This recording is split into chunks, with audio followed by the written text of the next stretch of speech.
In my previous lesson, we learned passive voice in the present tense. In this lesson, we are going to learn passive voice in the past tense.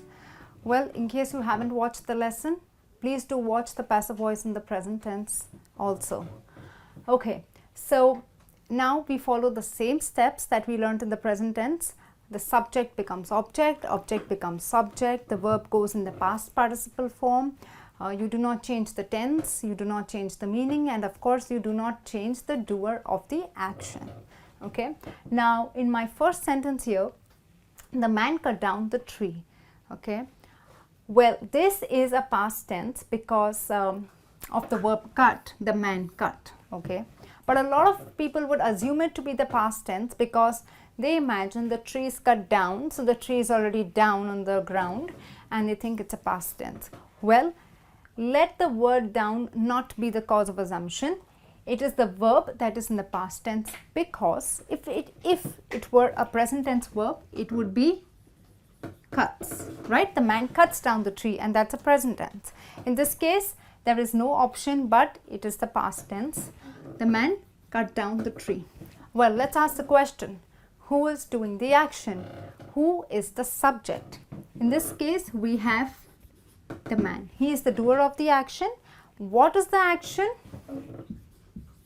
Cutting. So we have the verb cut down the tree. But what is he cutting?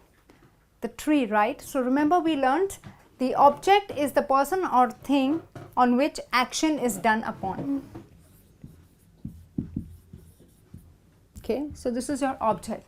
So now let's quickly interchange it. You have the object becoming the subject. Okay, and you have the subject becoming the object. Okay, now remember, the verb always goes in the past participle form. In this case, you have cut, cut, cut. The verb remains cut. So down remains the way it is. It is not a verb. Okay, so the tree cut down the man. Did the tree cut down the man? Of course not. The tree cut down. Now, to keep it in the past tense, do not forget to add the supporting verb. Why do we need a supporting verb? Because it helps you to identify that it is a past simple, it's a past continuous, or past perfect tense. In this case, it's a simple past tense, so you will use the supporting verb. Well, the tree was cut down by the man. Okay, you have maintained the tense, it's a simple past tense. You have interchanged the subject, object, object and subject, and if you ask the question, who did the action, you have the doer has remained the same. Okay, despite being the object now, but he is still the doer of the action, and that is how we have a passive voice. Fine. Now let's take a look at the next example. The boys were helping the wounded man. Okay, so who is doing the action? What is the subject? You have the boys. Okay, what were they doing? They were helping. So the action was on in the past. So you have a past continuous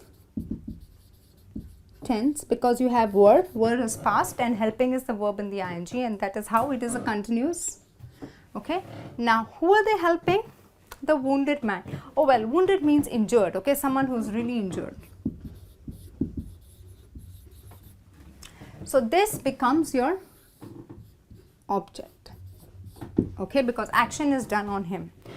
Now when we interchange it, we make it subject, object, object, subject. Okay, let's do that.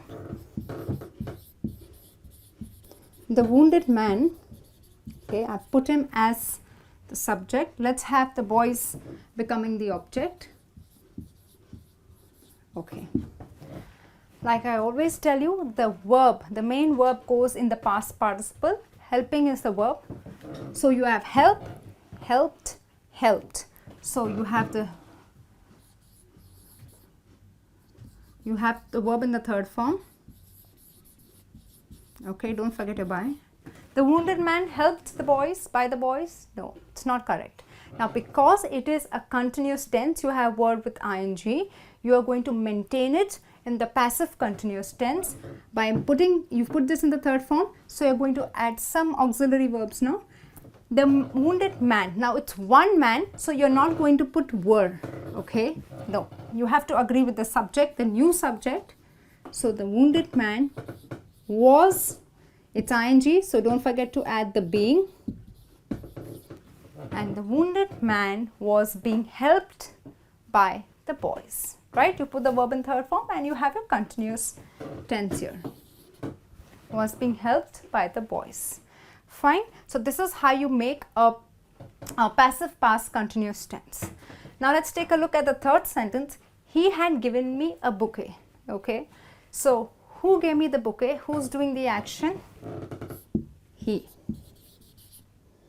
Okay. What's the object? A bouquet? Is he doing action on the bouquet? Do you think so? Ask the question. Who is doing the action? He. What is the action? The verb.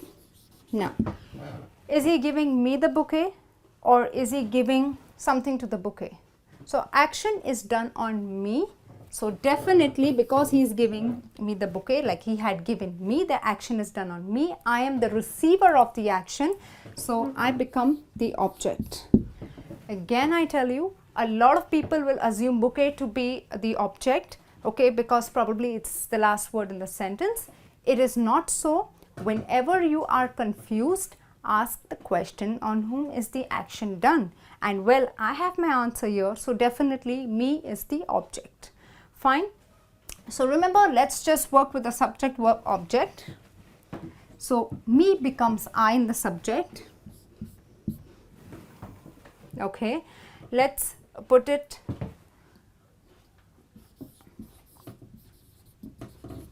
by him. Okay, he becomes the object.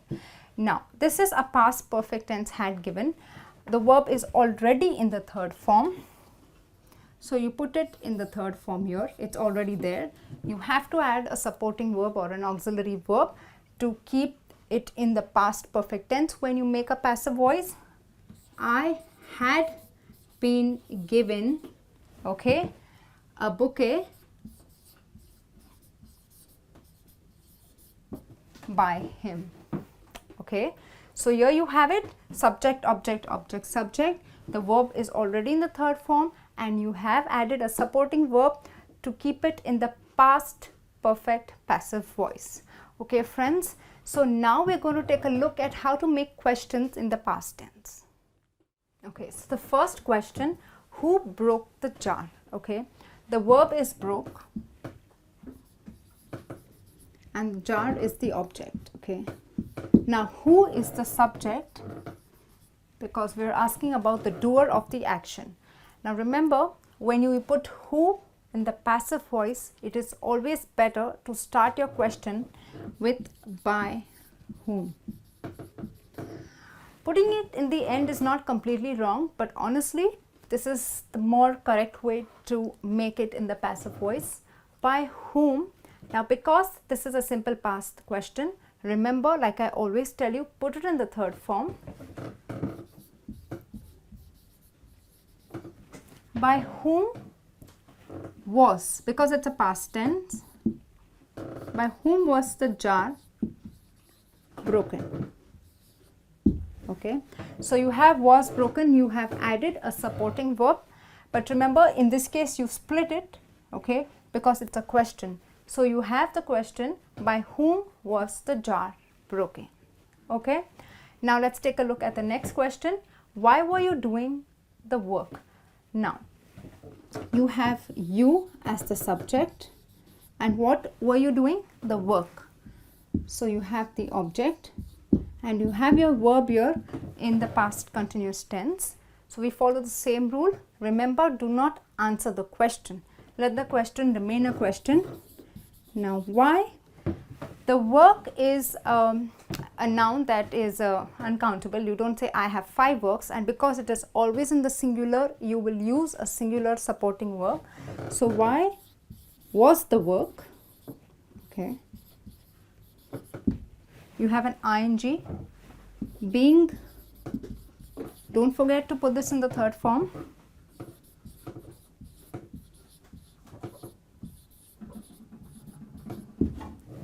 So you have the question, why was the work being done by you? So always remember this, when you add a supporting verb in your passive voice, ensure that it agrees with the new subject. Okay, so if I say why were the work, it would be completely incorrect. Fine. So why was the work being done by you? Now supposing the same question were in the past perfect tense, it would be why had you done the work? Okay, so you're going to follow the same rules.